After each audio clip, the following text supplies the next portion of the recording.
No, not RBE. Why? No. What do you mean why?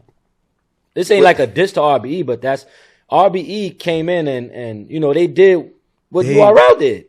It's not like they came out with their own guys. See how URL got all these guys lit. I can't let you guys do that. You can't let us do what? No, like kind of like they helped the whole battle rap culture grow in a way because they got the right battles too. Sometimes like they put out they the help battles. the battle rap culture grow, or they help themselves grow. The culture to me, the culture, they put out good battles. They put out good and I think ARP does very good business. He seems like no. We're not gonna do that. Why? What? No, I'm gonna tell you. He does good business. I'm not gonna take that away from him. Okay, you know what I'm saying? He knows how to run a battle business. You know what I'm saying? He learned from the greats. You know what I'm saying? He put 2 and 2 together. But RBE is also basically he learned from URL. I could probably say that. Like no, that. He was there. He was in the background before he started. Oh, he definitely was in the background. He was the one. Hold on, let me get You're asking us, is it a legacy brand? You know what I'm saying? That's what the actual question was. We're going to refer to that. Wow. And I say that because I respect the brand, though. I respect RBE. They put out good battles, but they're not a legacy brand. And I'm going to explain to you as to why. RBE is more structured as a pay-to-play entity. You understand what I'm saying? Meaning, these battle rappers are already made. They're already known. They're you know what I'm saying? If I pay for a Charlie Clips, I know a certain amount of people that's going to come in. I know the views I'm going to get. You know what I'm saying? If I pay for Arsenal to get here, I know the views I'm going to get. If I pay for a Farrah funeral or E. Hart, Shayna Ashley, I know what views I'm going to get. You understand what I'm saying? I get that. But me coming from nothing, right? And trying to help this, say that I'm ARP. Getting the right business, not like taking over people. And you also got to give love to Star too, because Star was actually the one that really Star brought ARP in. You know Star and Buckle. You better know Star, nigga. You know Star. Shout out to OG, Star, that's nigga. the OG. Yeah, shout out to Troy. Yeah. So, but it's like, yo, like. So we're not. I think, but. They built it like to the, you know, they were like probably the last one coming up, but like I personally think they helped build this culture to the next level. The culture was already built before RBE came. Queen in the Ring was already lit. URL was already lit. Grind Time was lit. Like everybody was already lit when they came in. So your best assumption could say sustained. But to really sustain what when URL was already getting those fire battles back to back to back to back, and then Caffeine came in an explosion. What I'm trying to say is this: we're not trying to disrespect the man. That's not our intent. Nah, not at all. We're trying to say that he's a good businessman. That's cool, but it's easy to pay to play. If I had $1 million in my pocket back then and all that shit, I could have got all them motherfuckers, pay them motherfuckers, and have some good ass battles. And voila, we rocking and rolling. You know, in order to really answer this question, you must first understand what a legacy is. You know, and people have different definitions, but one definition, and I'm reading it right here, a legacy is the impact a person leaves on the world after they are gone. It's the memories, achievements, and values that are remembered. A person's legacy can be shaped by their actions, relationships, and contribution to society. When you add all that and put it in a battle rap context, I can definitely say that I do feel like RBE is a legacy league. Let's talk about it.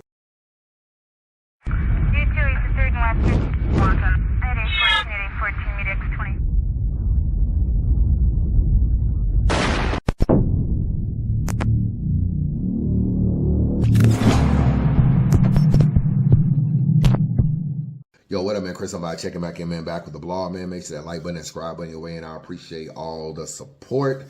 Hopefully you guys is having a good weekend, man. Happy Sunday to everybody. I might get this video today or tomorrow, probably today. But, you know, salute to everybody, and make sure you hit that like and that subscribe button. Shout out to my boy Tiger. You know, he put in great work. I'm seeing your subscribers grow. I'm definitely seeing them grow. I remember you had 20,000 subs. Now you almost at 70. So salute to you. You definitely doing your thing. And he was able to catch up with Debo and Vague, and they were discussing the legacy of RBE and is it a legacy league? And some people think legacy is in first. Like, oh, URL was one of the earlier leagues, and King of the Dot was one of the earlier leagues, and Queen of the Ring was one of the earlier leagues, and they represent legacy, and everybody else is followers. And when I was thinking about it, I was like, first when I looked at it, I kind of thought it might be some hating-ish. And maybe it is some hating-ish. I know Debo and ARP have their little back and forth, a little history there. I don't really know where Vague is at in all of this. I don't really know the relationship Vague has with either ARP or even RBE. I don't even know if them two have ever even met. But when I first thought about it, I was just like, okay, they're kind of like not giving RBE enough credit, in my opinion. So when you don't get enough credit, it can come off as hate. And one thing I did not like about it was they kind of minimized RBE to a league that was able to do what they did because they had money. Like, oh, if I had $1 million, I would be able to book this, and this. It's a pay league. They're not creating any talent. They're just taking talent, paying for battles, and creating a platform or league. You can't really minimize RBE to that level because there's a lot of people that came into battle rap that had money. And neither one of them lasted as long as ARP. Neither one of them gave as much as RBE did to battle rap. And neither one of them basically took a real investment in battle rap. You had Alki David, you had Teddy Grizzly, Caffeine. You got all these people, but they always looked at it as a money move. Like, how can we just make some money? How can we do a couple battles that we want to do? I don't really look at ARP, RBE, anything like that as like, oh, they just had some money. That's the only reason why they were successful. It's a lot of things that lead up to your success. And one of the things, ARP structures his battles a certain way. He gets higher level production. He uses avocado and he uses good venues and stuff like that. He puts out trailers. He's one of the few leagues that still does a lot of great marketing. He gets in front of the camera. He blogs about whatever it is that he's talking about. Now, have they developed any talent? No. And that is a knock towards ARP. You know what I'm saying? Like that, there's no secret. Like, he's been around a long time. And I remember in the beginning, he used to say that he was a platform and not a league. However, he was still doing 1SKs and he was still technically looking for talent. And by that measure, you can say there was never an RBE star. So by that measure, that was a failure. You know what I'm saying? And you can definitely say, like, yeah, Queen of the Ring created their own talent. Norbs and URL created the Proving Grounds and found people like Twerk and stuff like that. But everybody started from somewhere. When URL first started, they used DNA, Cortez, Conceited, all them were grind time people. So people start from other places in a lot of situations. Now, did they manage to start in one way and then grow as well? Yeah, they created a Proving Ground system, and they was putting Chess and Av and Dot and Jerry West and all these different people through the Proving Ground system. So they definitely found stars, but you got to start somewhere. And I feel like the only knock, I think you're trying to say RBE isn't a legacy league because they didn't create any talent. They just took talent from other leagues and created a thing. But by definition, a legacy is the impact a person leaves on this world. Put it in battle rap terms. A legacy, the impact a person leaves in this battle rap world. I feel like RBE has been, by their length of time in the culture, the second best league in battle rap. So for that alone, they're going to leave a lasting memory for their achievements, their accomplishments, and everything in the battle rap world. So that creates a legacy. You can't tell the battle rap story without talking about RBE. So let's look at some things that RBE has done that they should get credit for in their legacy argument. First of all, we weren't getting any judge battles really before RBE. Now, I'm not saying it wasn't. King of the Dot may have done a couple and maybe something else. But I mean, when I speak about King of the Dot, I'm speaking a lot from like the urban battle rappers or whatever, like a lot of the street battle rappers and stuff. URL was not doing judge battles. RBE came along and they did Gems and A-Verb, and they did Pat Stay and A-Verb. Third verdict is in. 2-1 Gems.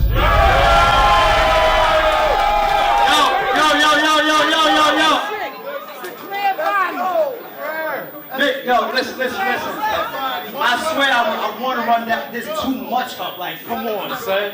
All right. Give me my money. Yo, make some noise for these two niggas, man. What's up? The other leagues were not doing that. So now we see more judge battles. We see the Ultimate Madness tournaments and stuff like that. But that was something that was taking place for a league. So I do, being that I feel like they made that popular and they had big battles like people like Averb and Pat Stay and stuff. Those were big battle rappers participating in them kind of battles. I want to give them a lot of credit for that. Tiers. I felt like ARP kind of got rid of a lot of tiers. Before, when you were on URL, you would go through the Proving Ground system if you were someone like Dot, and you would have to battle other people in your Proving Ground system.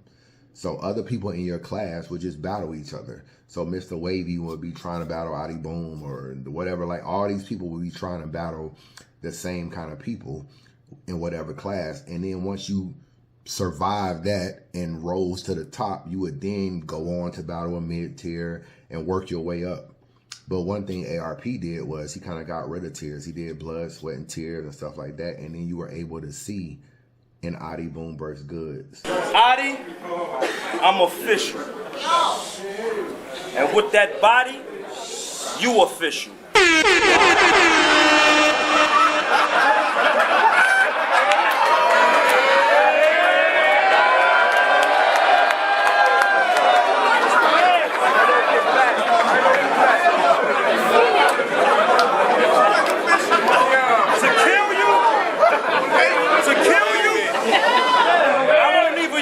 Pistol.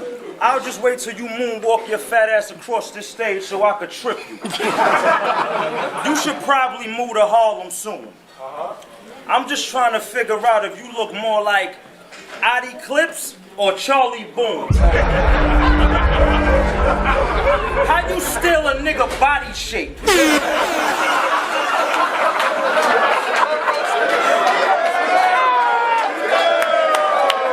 Someone like Goods, you could never get Goods on URL if you was a person of Adi Boom's caliber. Now, granted, it was a one-round battle, but still, you weren't even getting them kind of looks. So I do feel like trying to remove a lot of tiers and let people battle each other that normally wouldn't battle each other was another good claim to fame that that RBE got.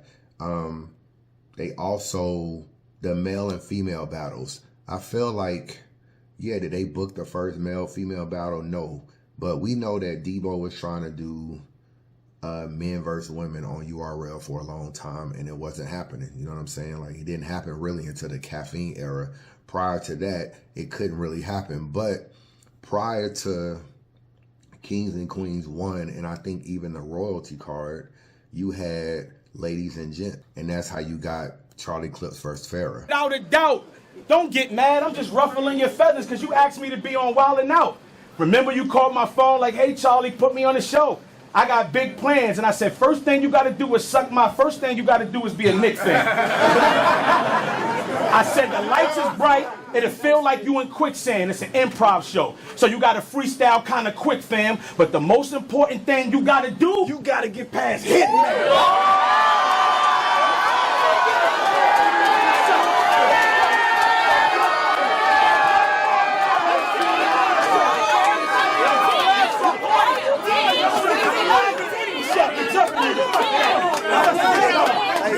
Talk your shit. No, you didn't. No, you didn't. You remember that hotel hallway? Your soul probably still there. How was I in a handicap match? But it was Jacare that left in a wheelchair. Don't ask a question, because I don't mind taking it past aggression. Yo, Hitman, chill. You already taught her ass a lesson. Think Big T at the cookout. What that mean? No, I was coming back for second. Chill. Let me take it from here. Get out of here. Ladies versus gents, right? You see how I say his name and he just jump in the ring? Every bar felt like he put the gun in your frame, because we one in the same. John, what the fuck you doing? Shit, I thought we was running the train.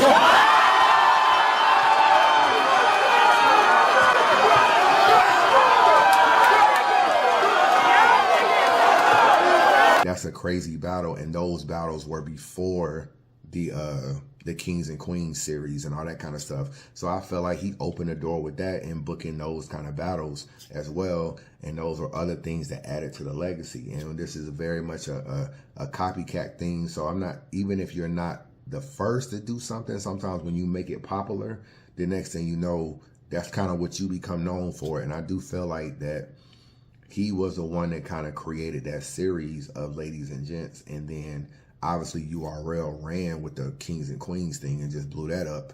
But Ladies and Gents, if I'm not mistaken, was first. He revitalized some careers, RBE did, in terms of Big K especially. That's the most notable one. And Big K basically won Cody without even a URL battle.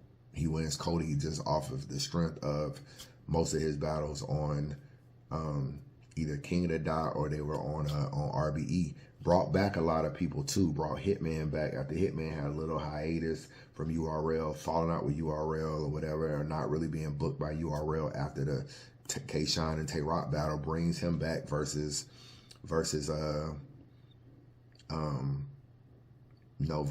Collector. And then you got who else? You got Cassidy. Brought Cassidy back after Cassidy was gone for a while. King Los, J Mills brought those kind of people back. You also got to look at series like Closure. That was kind of more of a grudge match series. You know what I'm saying? Created a lot of good series. Closure, obviously, the Blue Room created a Blue Room aspect, and the Ladies and Gents as well. He kind of started that female male wave, or he helped kind of really push that. And last I'm gonna say is, look at all the things that RBE has kind of forced URL to do, and that also creates their legacy as well, because there's a lot of retro stuff that URL did due to RBE's pressure they put on them as being a viable company. Maybe like contracts. We don't really know if contracts would be what they are now, and it would be so hell bent and so crazy and so whatever if RBE wasn't around to force people to get contracts. One of the reasons I felt like Norris and them created contracts was so niggas wouldn't go to RBE. Because let's be real, at the time, a lot of those PG niggas, they were not going to King of the Dot. So why you need a contract? Niggas wasn't going nowhere anyway. So you needed a contract because ARP tried to book Adi Boom versus JC, and Adi Boom was a PG. And then you look at it and you say, well, damn, Adi Boom basically ditched the contract, ripped it up, tore it up, didn't do that. So that's another thing as the ARP legacy too, was he was the one that made some PG niggas say, fuck the PG system, no contract killer, and show off, and Adi Boom and all them. They started off on URL. To my left, we got Where's Rothstein? Dark Side. Carolina, what up now? Salute. Dark Side shit. And to my right, Show off, nigga. faculty of this bitch. That's it. Faculty. Clown, nigga. All right, what's up? Show off, nigga. Show off, nigga. Legend killer, math killer, free boom, free get a bigger, FT fucking your show your. No contract killer. No contracts, never, nigga. I ain't never put my hand on a piece of paper. ARP comes along and it's like, yo, I'm not dealing with these contracts no more. And then that became a thing. Like, oh, we can kind of, let's just get out of the contract. This whole getting out of the contract thing kind of started when RBE kind of first booked a PG guy. So that created something to where it was like, no, we're not trying to be under contract. So the fact that Norris was really, really pushing contracts, he was pushing it because of RBE. He wasn't pushing it because of King of the Dot. He was pushing it because of RBE. So when you add all that stuff up, man, I kind of feel like that adds to their legacy. Y'all might think I'm tripping. I don't know. I'm sure ARP will probably respond to this video on one of his lives, and maybe he'll look at it from a more personal standpoint, because it did seem like they kind of just minimized ARP as just, and RBE is just, he just got money that he ain't do too much. Like, yeah, he got some cool battles, but anybody with some money, if I would have had some money, I would have been able to book all them battles too. It's not just booking the battles, bro. It's all the other stuff that go along with it. He's a good businessman. He's a people person. He's a talker. You don't hear all this airing out shit that you hear with a lot of URL stuff and these disgruntled ass niggas. You don't really hear that a lot on that side. So a lot of it is your ability to communicate, and I just feel like that's been one of his strengths. So it's not just booking battles.